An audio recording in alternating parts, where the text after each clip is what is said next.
पश्चिम Asia में तनाव खतरनाक स्तर पर पहुंच चुका है और अब अमेरिका के राष्ट्रपति डोनाल्ड ट्रंप ने ईरान को सीधी चेतावनी दे दी है।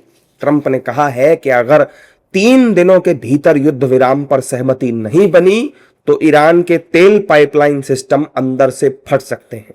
अमेरिकी नाकेबंदी के चलते ईरान के पास तेल निर्यात के विकल्प खत्म हो रहे हैं। अगर आप तेल को जहाजों या कंटेनरों में नहीं भेज पाए, जो अभी उनके साथ हो रहा है, तो पाइपलाइन अंदर से फट जाती है और मशीनरी और जमीन का दबाव दोनों कारणों से है। ट्रंप के इस बयान पर ईरान ने भी जवाबी हमला किया। ईरानी शासन के ऊर्जा अधिकारी इस्माइल सघाब इस्फहानी ने राष्ट्रपति ट्रंप के उस बयान पर प्रतिक्रिया दी जिसमें उन्होंने ईरान के तेल कुओं को उड़ा देने की बात कही थी। उन्होंने सोशल मीडिया प्लेटफॉर्म एक्स पर कहा कि यदि नाकेबंदी के परिणाम स्वरूप हमारे बुनियादी ढांचे, जिसमें तेल के कुएं भी शामिल हैं, अगर उन्हें कोई नुकसान पहुंचता है तो हम इस बात की गारंटी देते हैं कि हमलावर का समर्थन करने वाले देशों के ऐसे ही बुनियादी ढांचे को इससे 4 गुना अधिक नुकसान पहुंचाया जाएगा। हमारा हिसाब किताब कुछ अलग है।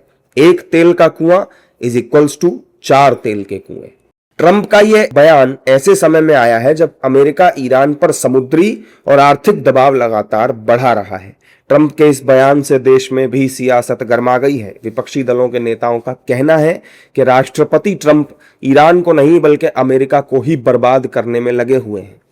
देखिए, जिस प्रकार से वैश्विक ऊर्जा संकट हम लोगों ने पिछले 1 महीने में झेला है, हम भारतवासी ये चाहते हैं कि ये जल्दी से जल्दी संधि हो जाए, क्योंकि ना केवल साउथ ईस्ट एशिया, पूरा भारत और 140 करोड़ की लोगों की ज़िंदगी और सब रफ्तार वहीं पर है।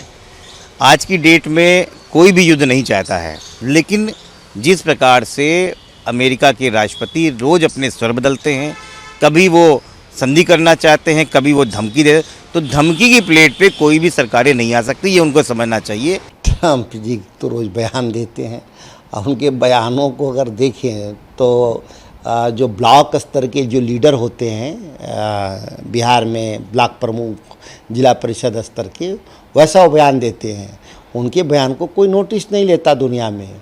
अगर वो कितना बार ईरान को नष्ट कर चुके हैं पिछले 50 दिनों में, उनके बयान को देखें, बेसिकली वो अमेरिका को नष्ट कर रहे हैं, अमेरिकी डेमोक्रेसी को नष्ट कर रहे हैं। वहीं रिटायर्ड मेजर जनरल ध्रुव सिंह कटोच ने भी ट्रंप के बयान पर प्रतिक्रिया देते हुए कहा है कि राष्ट्रपति ट्रंप ने ईरान को बातचीत की मेज पर आने की चेतावनी दी है। That is correct. President Trump has issued a warning to Iran to come to the negotiating table. But the question is that I'm not so sure of his threats. When President Trump says that he will blow off the Iranian oil fields, etc., that is not going to happen. Because Iran has the capacity to hit out at the oil fields of Saudi Arabia, Kuwait and all the other countries.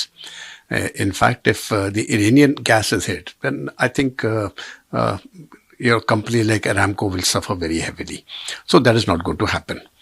But the point is, President Trump doesn't need to really bomb any of Iranian targets. What Iran has done is they have blocked the Strait of Hormuz. Right, they have mined it and they have only allowed specific ships to go. Basically, they are keeping Hormuz under control. Trump ने यह साफ कर दिया है कि white house dinner में हुई firing जैसी घटनाएं भी उनके रुख को नहीं बदलने वाली। अमेरिका और ईरान के बीच जारी बातचीत में बड़ा गतिरोध नजर आ रहा है, जहां दोनों देशों की मांगें एक दूसरे से बिल्कुल अलग बताई जा रही हैं। इस्लामाबाद और मस्कट जैसे शहरों में मध्यस्थता के जरिए वार्ता चल रही है, लेकिन अभी तक किसी भी ठोस नतीजे के संकेत नहीं मिले हैं।